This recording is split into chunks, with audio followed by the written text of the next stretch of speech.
사랑이 많으신 하나님 아버지, 오늘도 수요 예배 가운데 우리를 불러주셔서 감사드립니다. 우리의 찬양 받으신 주님, 이제 우리의 마음을 열어주셔서 하나님 말씀 듣게 하시고 우리가 거룩한 구별된 예배를 회복하는 이 말씀 안에 또 오늘도 큰 예배의 감격 속으로 우리가 들어갈 수 있도록 성령 하나님 함께하여 주시기를 간절히 기도합니다. 오늘 성령 하나님 이 시간 함께 하여 주시옵소서. 예수님 이름으로 기도드립니다. 아멘.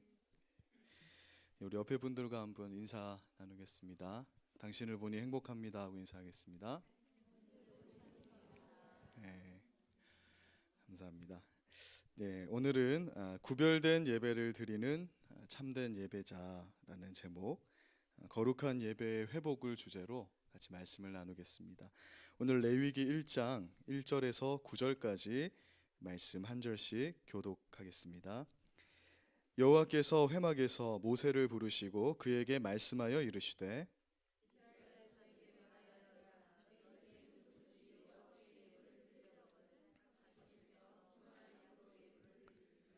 그 예물이 소의 번제이면 흠없는 수컷으로 회막문에서 여호와 앞에 기쁘게 받으시도록 드릴지니라.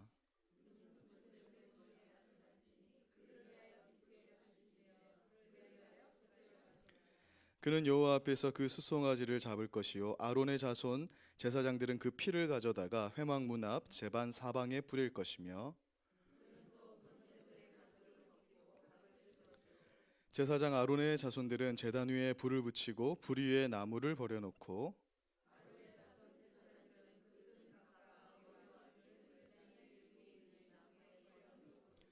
같이 읽겠습니다. 그 내장과 정강이를 물로 씻을 것이요 제사장은 그 전부를 제단 위에 불살라 번제를 드릴지니 이는 화제라 여호와께 향기로운 냄새니라.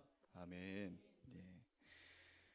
하나님께 드려지는 예배가 소중한 것을 우리가 다 잘 알지만 이 예배가 매주 또 때로는 매번 이렇게 반복적으로 드려지기 때문에 우리가 습관적으로 예배를 그냥 드려지게 되는 그런 오류에 빠지기가 쉬운 것 같습니다. 주일마다 예배가 있고 주중에도 예배가 있습니다. 이렇듯 반복적으로 드려지기 때문에 자칫 예배가 고착화되고 또 습관적으로 온전하지 못하게 드려지는 경우가 발생하는 것 같아요. 어떤 경우에는 하나님 앞에 드려지는 이 예배가 하나님과는 아무 상관없이 그냥 드려지고 끝나는 경우도 있는 것을 보게 됩니다. 우리가 예배에 대한 올바른 인식과 또 예배에 대한 성경적인 이해가 없으면 결코 온전한 예배를 하나님께 드릴 수 없게 됩니다. 그래서 우리는 반복적으로 예배에 대해서 되새기고 배워야 되는 거예요. 무엇보다 우리는 예배의 참된 의미를 이미 들었지만 알고 있으면서도 우리의 연약함 때문에 그것을 늘 망각합니다. 그래서 한 번씩 참된 예배의 회복을 위해서 우리가 말씀으로 재무장될 필요가 있는 것 같아요. 매번 이렇게 말씀으로 새롭게 마음을 다잡지 않으면 늘 반복적으로 드려지는 예배는 하나님과 아무런 상관없이 습관적으로 드려지게 되는 온전치 못한 예배가 될 뿐입니다.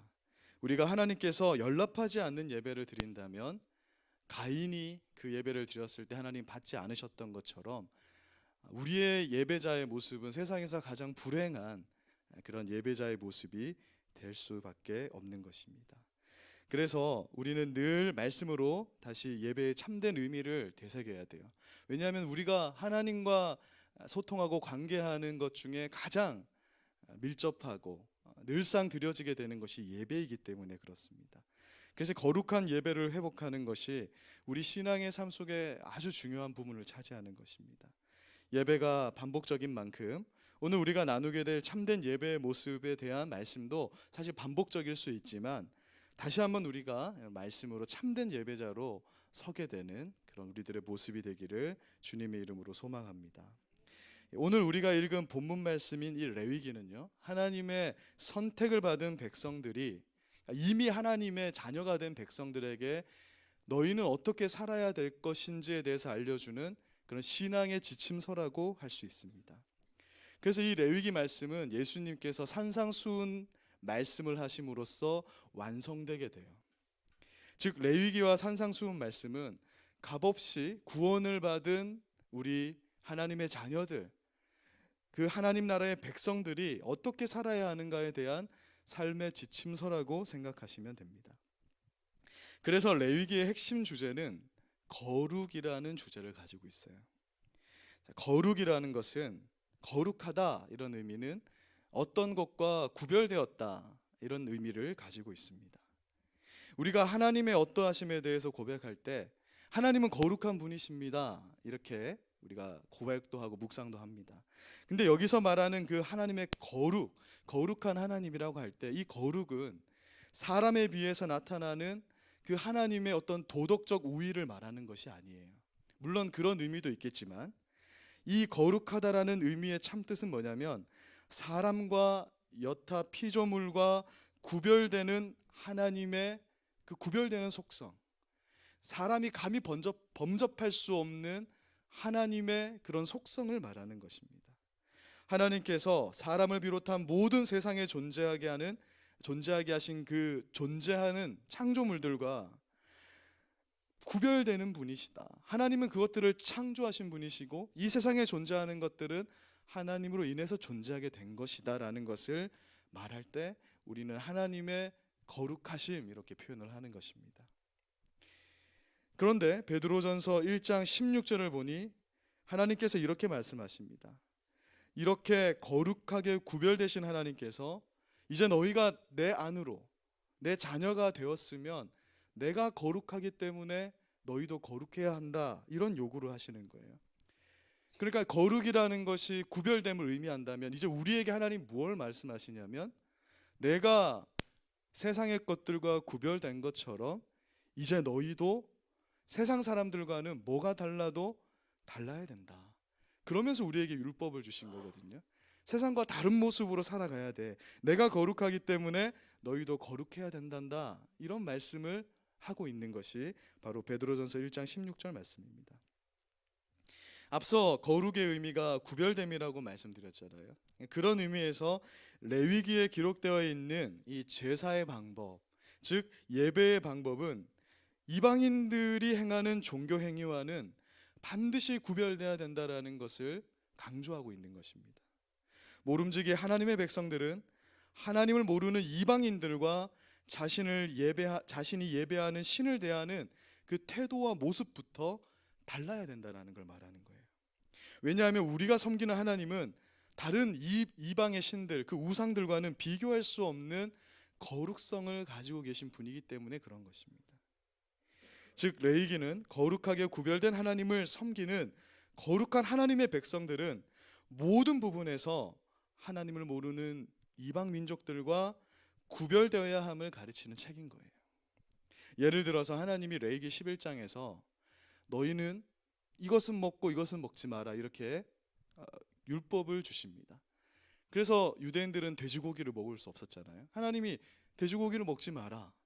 근데 그 의미는 뭐냐면 이스라엘 백성들이 먹는 음식이 당시 하나님을 모르는 백성들이 먹는 음식과 구별되는 거예요.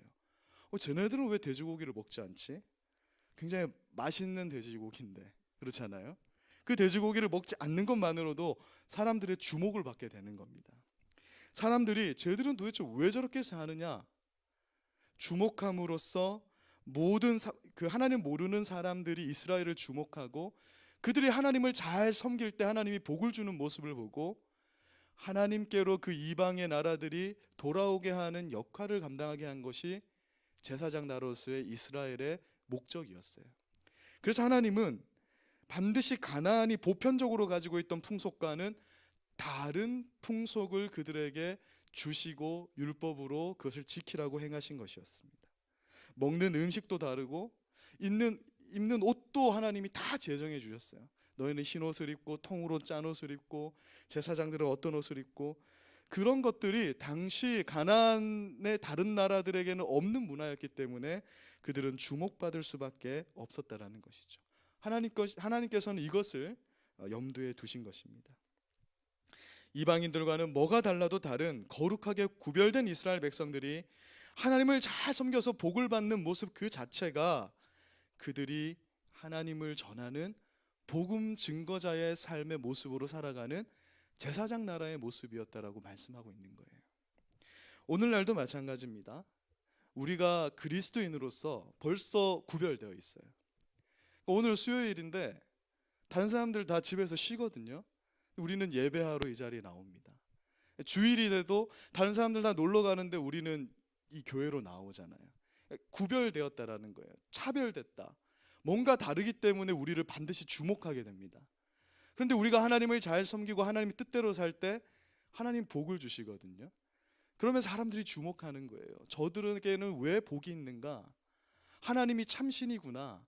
그것을 보여주는 것이 구별되고 거룩한 삶의 본질이라는 것입니다.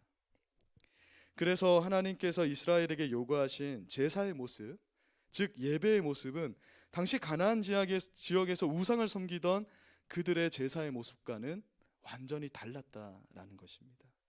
이방인들이 우상에게 제사하는 목적은 다산과 풍요였어요. 당시에는 자녀를 많이 낳는 것이, 당시에는 농경사이기 때문에, 또는 목축을 하더라도 노동력을 확보하는 것이기 때문에 아이를 많이 낳는 것이 그들에게 복이었고, 또 노동력으로 농작물을 풍요롭게 거두는 것이 그들의 관심사였습니다.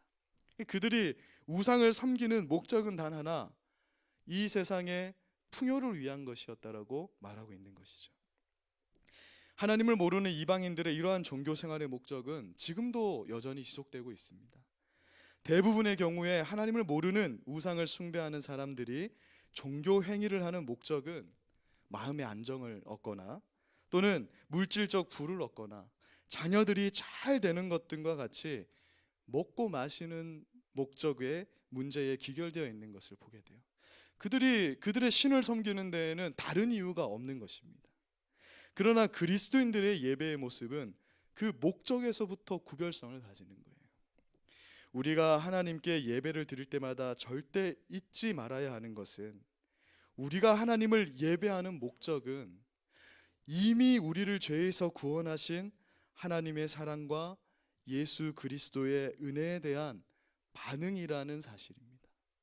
우리의 예배는 이 예배를 잘 드리면 하나님이 뭐 복을 주지 않을까? 거기에 맞춰져 있는 것이 아니라 이미 나를 이 예배의 자리까지로 나오게 오신 그 하나님의 은혜와 사랑에 대한 반응이 바로 예배라는 것을 잊어서는 안 되는 거예요. 즉 우리가 예배의 자리로 나오면서 1차적으로 이런 생각을 해서는 안 됩니다. 오늘 예배 잘 드리면 하나님이 공무원 시험 합격하게 해주지 않을까? 오늘 내가 예배를 잘 드리면 하나님 내게 물질의 복을 주지 않을까? 1차적으로 우리가 이런 모습으로 나아가면 이방인들의 제사와 구별성이 없는 예배를 드리고 있는 거라는 거예요. 사랑하는 여러분, 이런 생각은 이방인들이 우상을 섬길 때 가지는 생각이라는 것이에요. 우리는 우리의 아버지가 되시는 하나님께서 이 예배의 자리에 오기까지 나를 먹이시고 입히시고 보호하신 것에 대한 감사의 반응으로 이 예배의 자리로 나오게 되는 거예요. 이 예배를 잘 드리면 한 주 동안 잘 살게 하시겠지가 아닙니다. 한 주 동안 나를 지켜주신 것에 대한 감사의 반응으로 예배의 자리에 나오는 거예요. 마태복음 6장 31절에 32절에서 예수님은 염려하여 이르기를 무엇을 먹을까 무엇을 마실까 무엇을 입을까 하지 말라. 이는 다 이방인들이 구하는 것이다. 우리가 예배를 할 때 무엇을 먹고 무엇을 마시고 무엇을 입을지에 대해서 관심이 쏟겨 있으면 그것은 이방인들이 하는 제사의 행위다, 이렇게 말씀하신 것입니다. 즉 무엇인가를 얻기 위해서 예배하는 것은 하나님의 자녀들이 하는 예배가 아니라는 거예요. 그건 하나님을 쪼잔한 하나님으로 만드는 거지. 예배 잘 드려야 좋은 것을 주고 예배 잘 못 드리면은 재앙을 주는 하나님이 아니라는 것입니다. 그래서 우리의 예배는 우리의 필요를 아시는 하나님에 대한 믿음이 전제돼야 되고, 이미 필요한 것을 예비하셨고 베풀어 주신 것에 대한 감사의 반응이 되어야 함을 예수님이 말씀해 주고 있는 것입니다. 이를 확대하여서 구별된 예배에 대한 구별된 예배에 대해서 묵상하면서 우리가 한 가지 더 유념해야 되는 것은, 과거에 나는, 그러니까 예수님 믿기 전에 나는 결코 이 예배 자리에 참여할 수 없는 자였는데, 오직 예수 그리스도께서 나의 죄를 감당하심으로 내가 이 예배 자리에 나오게 되었다라는 그 낮은 마음, 그 마음이 항상 매번 드려지는 예배의 순간순간마다 우리에게 있어야 돼요. 그러니까 어느 날은 피곤하니까 없어도 되고 그런 것이 아니라, 이 예배에 나올 때 이 예배 자리에 내가 원래 나올 수 없는 자였는데 예수님으로 인해서 내가 이 자리에 있다. 예수님을 의지하고 예수님을 통해서 예수님을 바라며 이 예배의 자리에 나와 있어야 돼요. 근데 저를 포함해서 우리 모두가 그냥 습관적으로 예배를 드리다 보면 이런 것들이 자꾸 사라져 버린다라는 거죠. 예배의 껍데기만 남아있게 되는 것을 보게 됩니다. 예배로 인해서 우리에게 주어지는 은혜와 감격과 복은 예배의 목적이 아닙니다. 이것은 예배의 결과입니다. 우리가 하나님 앞에 감사의 반응으로 나아가면 하나님이 우리에게 이러한 것들을 주시는 예배의 결과인 것이지, 이것이 목적이 되면 우리는 이방인들의 예배와 전혀 구별되지 않는 예배를 드리게 된다는 거예요. 구약 시대에 하나님께 드려졌던 제사의 기능 중에 바로 이러한 기능이 있었습니다. 이스라엘 백성들은 하나님께 선택받은 자들이었지만 사실 원래 그들은 하나님께 선택받을 만한 자격이 있다 없다? 없는 거예요. 근데 우리 오늘날 신약의 성도들도 마찬가지인데, 값없이 하나님이 자꾸 우리를 구원하셨다 하니까 내가 원래 어떤 자였는지를 자꾸 망각하는 거예요. 이스라엘 백성들도 마찬가지였습니다. 그들이 종살이할 때 하나님이 전적 은혜로 그들을 구원하셨는데 그들은 그 은혜가 얼마나 큰지를 알지 못해요. 거저 주어지다 보니까 늘 종노릇할 때를 더 바라는 거예요. 거기서 종노릇할 때가 더 좋았는데, 우리 그리스도인들이 거의 그렇습니다. 내가 예수님을 조금 늦게 믿었으면 좋았을 텐데, 내가 좀 이 음주 가물을 좀 많이 즐기고 그냥 나도 죽기 전에 하나님 믿고 그러면 안 됐었나? 괜히 하나님을 일찍 믿어서 좀 불편하다. 우리가 그럴 수 있습니다. 그래서 이 구약의 이스라엘 백성들도 마찬가지였거든요. 그들이 원래 어떤 자였는지를 모르는 거예요. 네가 원래는 이 하나님의 백성이 될 수 없는 자였음을, 그들의 이러한 본래적 상태를 자각하게 만드는 기능이 구약의 제사에 있었습니다.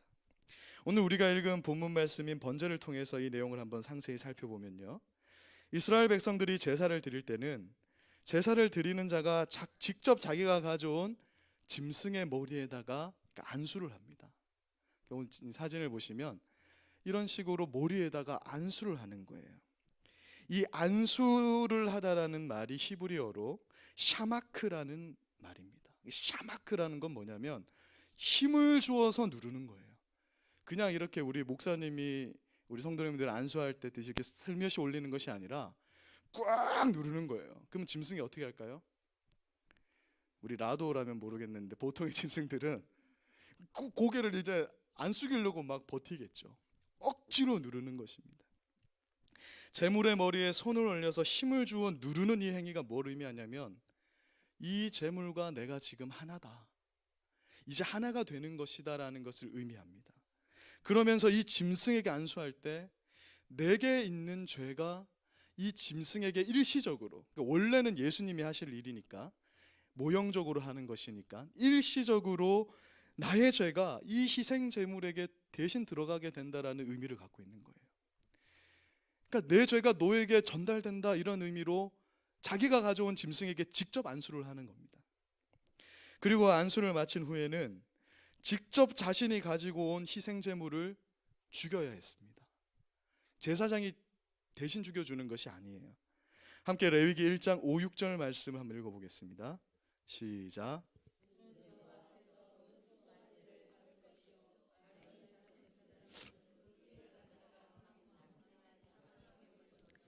그는 또 그 번제물의 가죽을 벗기고 각을 뗄 것이며, 여기서 이제 그 하는 건 뭐냐면 이 제물을 가지고 온 예배자를 말하는 거예요. 번제물로 드려진 이 짐승을 제사장이 죽이는 것이 아니라 그 제물에다가 내 죄를 안수하여서 넘긴 다음에 직접 그것을 죽이게 하신 것이 하나님의 법칙이었습니다. 제물을 죽이고 나면 아론의 제사장들은 그 번제물의 피를 가지고 가서 회막 문 앞에다가 뿌렸어요. 그리고 그 제물을 바친 자는 직접 자신이 가지고 온 번제물의 가죽을 벗기고 각을 떴습니다. 자기가 안수하고 자기가 가지고 온 그 짐승을 죽일 때 여러분 그 짐승이 얌전히 있었을까요? 어린 양의 경우에는 죽을 때 저항 한번 안 하고 죽는다라는 그 몽골 선교사님의 증언이 있더라고요. 한번 보고 싶은데 어린 양은 진짜 그냥 죽는데요. 그래서 아마 예수님의 죽음을 어린 양이 비유한 것 같아요. 그런데 제물로 바쳐지는 짐승은 어린 양만 있는 것이 아니라 소도 있고 고집센 염소도 있고 비둘기, 그 종류가 아주 다양했습니다. 예전에 저희 집에서 토끼를 많이 키웠어요. 저희 아버지가 식용으로 키우셨는데 한 60마리 정도 키웠습니다. 근데 이 토끼의 특징은 뭐냐면 살면서 소리를 한번 내는 법이 없어요. 그래서 얌전한 사람을 토끼에 비유하는 것 같아요. 그런데 토끼가 죽기 직전에 비명 소리를 내는 걸 저는 많이 들었거든요. 끼익 하고 이제 끼익 하고 이렇게 크게 소리를 내며 죽는 거예요. 그렇게 온순한 토끼가 죽기 전에는 마치 나도 살고 싶어, 나도 생명이야 라고 외치는 것처럼 이렇게 비명 가운데 죽는 거예요. 제가 그걸 안 봐야 되는데 슬쩍 보다가 너무 그 충격이 오래 가더라고요. 마음이 편치 않고 그 트라우마가 굉장히 오래 갔습니다. 즉 하나님은 제사를 드리는 자가 직접 자기가 데리고 온 그 짐승, 그 짐승의 머리에 안수하여서 자기 죄를 전달하잖아요. 얘는 아무런 죄가 없는데 내가 1년 동안 지은 죄를 얘한테 전달한 다음에 그 짐승을 자기 손으로 직접 잡아 죽이면서 그 짐승이 느끼는 그 마지막 절규와 고통을 그 당사자가 직접적으로 경험하게 하셨던 것입니다. 제사를 드리는 자는 자기가 직접 짐승을 죽이면서 내가 가진 죄가 이처럼 참혹한 것인가를 보게 되는 거예요. 그 죄 없는 짐승이 이렇게 참혹하게 죽어야 될 만큼 나의 죄가 심각한 것임을 깨닫게 됩니다. 그리고 그 진정한 의미 속에서 드려지는 제사를 통해서 자신의 모습을 발견하고 이 제사가 올바르게 드려지게 된다면 전율을 느끼게 되는 거예요. 이것이 원래 내 모습이구나. 이 죽어야 되는 짐승이 원래 나의 모습인데 내가 하나님의 은혜로 지금 이렇게 살아가고 있구나. 하나님의 백성이 되었구나. 내가 원래는 이러한 죄인이었다라는 것을 자각하는 것에 이 구약 제사의 기능이 있었습니다. 이스라엘 백성들은 제사를 드릴 때마다 자기 죄를 대신하여서 피를 흘리며 죽어가는 그 짐승들을 보게 됩니다. 그들은 아무 죄 없는 짐승의 머리에 안수함으로 그 제물과 자신을 동일시하는 작업을 하고 자신의 죄를 대속받았던 거예요. 하나님은 이 과정을 통해 원래는 하나님 앞에 나올 수 없는 인간의 비참한 모습을 너희는 늘 생각해야 된다. 우리가 자칫하면 잊어먹기 때문에 우리가 누리고 있는 이 예배의 자유, 우리가 누리고 있는 이 신앙의 자유가 그냥 주어진 것이고 원래부터 있었던 것이라 생각하며 살아가기 쉽기 때문에 매번의 제사를 통해서 하나님 그것을 깨닫게 하신 것이었습니다.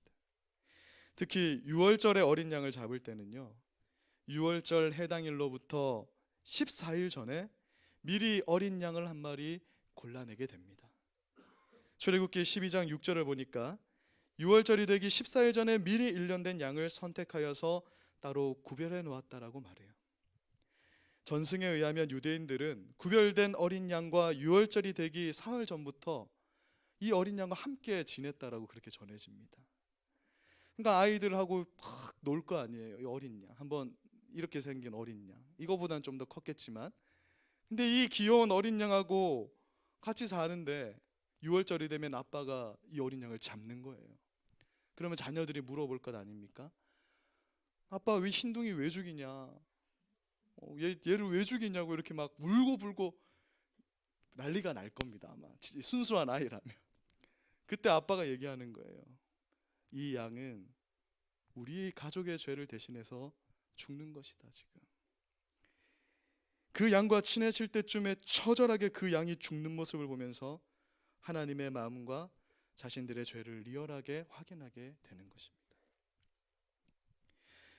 구약의 제사가 가지는 이러한 의미성을 통해서 오늘날 신약 교회 시대의 예배에서 우리가 매주 자각해야 되는 걸 확인할 수 있습니다. 그것은 바로 우리의 영원하고도 완전한 대성물이 되신 예수 그리스도를 우리의 예배 때 놓쳐서는 안 된다는 거예요.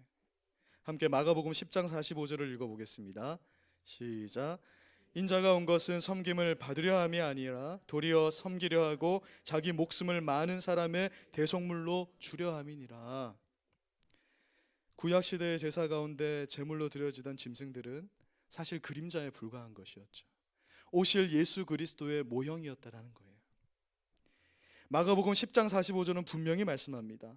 구약시대의 이스라엘 백성들의 죄를 대신하던 그 대속물이 예수 그리스도께서 이제 되셔서 그 짐승들이 죽은 것과 같이 예수 그리스도께서 우리 죄에 대한 완전한 대속물이 되어서 단번에 죽으셨다. 이 사실을 예배 때마다 놓치게 되면 우리의 예배는 이방인의 제사와 다를 것이 없다라는 것입니다. 그리하여 복음서는 예수님의 십자가 고난을 아주 자세히 묘사하는 거예요. 마치 구약시대에 그 양을 직접 잡으면서 리얼하게 나의 죄가 어떤 것인지를 깨닫고 아무 죄 없이 내 죄 때문에 죽어야 되는 그 짐승을 보면서 내 마음을 새롭게 했던 것처럼 오늘날에는 하나님의 말씀으로 모욕과 수치를 당하시고 채찍에 맞으시고 창과 못에 찔리셔서 결국 그 극심한 고통 가운데 십자가에서 예수님이 죽으신 그 사건을 보면서 우리가 예배 가운데 하나님이 잊지 말아야 될 것을 말씀하고 있다는 거예요. 예수님께서 담당하신 그 형벌은 원래 내가 당해야 했다라는 것을 잊지 말아라. 예수님께서 당하셨던 그 고통과 고난이 원래 누구의 죄로 인한 것이었음을 잊지 말아라. 우리가 예배 가운데 나오면서 이러한 생각 없이 나오게 되면 그 2000년 전에 십자가에서 달려 죽으신 예수님은 나와 아무런 상관이 없는 분이 되고 오늘 이렇게 드려지게 되는 우리의 예배는 하나님께 온전히 드려지는 예배가 될 수 없다라는 것을 구약의 제사 제도를 통해서 우리가 확인하게 되는 것입니다.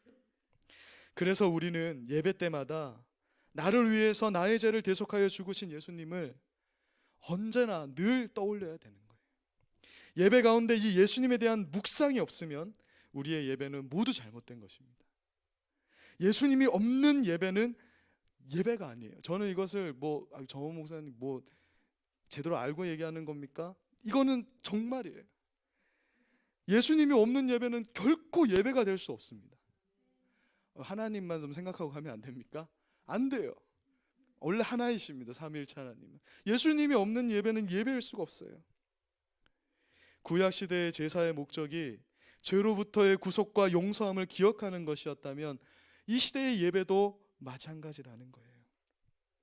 예배의 온전한 의미와 정신은 구약시대나 신약시대나 변할 수 없는 것입니다. 그러므로 우리는 하나님께 예배를 드릴 때마다 하나님의 진노 아래에서 죽임을 당한 예수 그리스도를 떠올려야 해요. 그러니까 예배 자리에 딱 나오면 맨 먼저 기도하면서 묵상해야 될 것은 물론 목사님 말씀을 위해서 기도하고 찬양팀 위해서 기도해주고 그런 중보기도 또 우리 한 주 동안의 죄에 대한 그런 회개 맞습니다. 그러나 가장 먼저 떠올려야 할 것은 예수 그리스도에 대한 묵상이라는 거예요. 예수 그리스도의 십자가의 자리가 원래 나의 자리였음을 인정하며 하나님께 나아가야 됩니다. 그리고 예수 그리스도의 크신 공로와 은혜로 내가 이 예배의 자리로 나오게 되었음을 감사하면서 찬양과 경배를 드리는 거예요. 그러니까 이러한 자세로 나오는데 여기 앉아가지고 오늘 예배에 성공하면 하나님 내게 물질의 복을 주시겠지, 하나님 나 잘되게 하시겠지, 우리 자녀가 잘되겠지, 이러고 앉아있을 수가 없는 것이죠. 그것은 예배를 잘 드리고 난 다음에 하나님이 주권적으로 주시는 결과인 것이지 우리 예배의 목적이 될 수 없다는 것을 우리는 정말 마음에 새겨야 됩니다. 여러분, 이 시대의 예배의 문제점은 바로 이러한 예수 그리스도에 대한 자각이 없다라는 것에서 시작되는 것이에요. 우리 그리스도인들의 예배와 이방인들의 종교 행위에 구별됨이 있습니까? 혹시 예배의 목적이 나를 구속하신 예수 그리스도의 크신 은혜를 기억하는 것이 아니라 자신의 유익을 구하는 것에 맞춰져 있지는 않습니까? 예수 그리스도께서 행하신 일에 대한 감사함으로 예배의 자리에 나가는 것이 아니라 이 시대의 다상과 풍요의 상징인 만모니즘을 추구하면서 혹시 예배의 자리에 나오시는 분은 없습니까? 우리는 결코 예수 그리스도가 없는 예배를 드려서는 안 됩니다. 예수 그리스도 중심의 예배를 회복해야 되는 거예요. 나 중심의 예배로 드려지는 예배가 아니라, 그래서 예수님이 저 멀리 저 구석에 예수님은 처박아 두고 나 중심의 예배를 드리는 것이 아니라 예수 그리스도 중심의 예배를 드리는 우리들의 모습이 되어야 할 줄로 믿습니다. 그래서 초대교회는 매주 성찬을 드렸던 거예요. 매주 빵을 찢고 포도주를 마심으로써 예수님을 기념했던 것입니다. 빵을 찢어 먹을 때 원래는 내가 내 죄로 인해서 내 몸이 찢어져야 했지만 예수님이 나를 위해 그 몸을 찢으셨습니다. 그런 고백으로 성찬에 참여했습니다. 포도주를 마실 때마다 원래는 내가 내 죄로 인해서 흘려야 되는 피였으나 예수님이 나를 대신하여서 피를 흘려 주셨습니다라는 고백으로 성찬에 참여했다라는 거예요. 성찬의 의미 속에도 바로 이러한 의미가 들어 있었습니다. 말씀을 마무리하겠습니다. 그러므로 우리는 하나님을 예배하는 자리로 나올 때 반드시 예수 그리스도를 떠올려야 합니다. 그분을 의지하고 그분을 통해서 예배드려야 돼요. 그래서 우리의 기도의 습관이 이렇게 바뀌어야 됩니다. 하나님, 예수 그리스도의 그 공로를 통해서 내가 하나님을 찬양하게 해주십시오. 예수 그리스도께서 주신 그 은혜에 감사함으로 내가 이 헌금을 드리게 해주시옵소서. 예수 그리스도의 그 우리를 향하신 은혜를 내가 그 은혜에 대한 반응으로 하나님의 말씀을 듣게 하여 주시옵소서. 우리가 하나님께 예배할 수 있는 근거는 오직 예수 그리스도이십니다. 주의 보좌로 나아갈 때에 이러한 찬양이 우리가 가져야 할 예배의 모습을 정말 잘 보여주고 있는 것 같아요. 주의 보좌로 나아갈 때에 어떻게 나가야 할까? 나를 구원한 주의 십자가, 그것을 믿으며 가네. 주의 보좌로 나아갈 때에 나 여전히 부족하나 나를 품으신 주의 그 사랑, 그것을 믿으며 가네. 자격 없는 내 힘이 아닌 오직 예수의 보혈로, 십자가의 보혈 완전하신 사랑 힘입어 나아갑니다. 십자가의 보혈 완전하신 사랑 힘입어 예배합니다. 이 찬양을 예배에 앞서 부르는 것만으로도 예수 그리스도 중심의 예배를 회복할 수 있는 것 같아요. 저는 예배가 좀 너무 피곤하고 이게 잘 뭔가 집중이 안 될 때 이 찬양을 하면서 예배 가운데로 이렇게 나아가거든요. 사랑하는 여러분, 오늘 말씀을 통해서 우리 예배의 모습을 한번 되새겨봤으면 좋겠습니다. 오늘 말씀을 준비하면서 담임 목사님이 이제 몇 주 동안 이렇게 다니엘서 말씀을 하면서 진정한 신앙인이 무엇인가에 대한 메시지가 그 속에 참 숨어 있더라고요. 우리에게 지금 예배에 감격이 있는지, 우리의 예배 속에 예수 그리스도의 우리를 향한 은혜와 사랑에 대한 묵상이 있는지, 매주의 예배 속에 나를 구원하신 예수 그리스도를 향한 감사의 반응이 있는지를 오늘 말씀을 통해서 다시 한번 또 되새겨봤으면 좋겠습니다. 사실 우리가 다 아는 거지만 또 오늘 다시 한번 들으면서 우리의 예배가 이번 주에 또다시 회복되게 되는 그런 귀한 일들이 우리의 삶 속에 경주선교회 모든 성도들 안에 있기를 주님의 이름으로 소망합니다. 제가 기도하고 우리 함께 기도하겠습니다. 사랑하는 하나님 아버지, 오늘은 구약의 그 제사 제도를 통해서 그 속에 담겨 있는 신약 성도들을 향한 하나님의 마음, 우리의 예배가 어떠해야 되는지에 대한 하나님의 가르침을 우리가 살펴보게 하심에 감사합니다. 이 말씀이 정말 그냥 듣는 것으로 끝나지 않게 하여 주시옵소서. 우리가 정말 매번의 예배 속에서 예수 그리스도 중심의 예배를 드림으로 예배에 실패하는 자들이 되지 않게 하여 주시옵소서. 믿음으로 아벨과 같이 하나님이 흠양하시는 그러한 예배를 드리게 하여 주시옵소서. 가인과 같이 실패하는 예배자로 서게 되지 않도록 하나님 도와주시옵소서. 오늘 우리가 이 말씀 기억하면서 이번 주도 우리의 예배가, 이 공적 예배가 하나님 앞에 온전히 드려지는 아름다운 예배가 될 수 있기를 간절히 바라면서, 또 주님 주신 그 기도의 제목들로 기도하고 돌아가는 오늘 귀한 이 수요 예배 기도 시간 될 수 있도록 도와주시옵소서. 예수님 이름으로 기도드립니다. 아멘.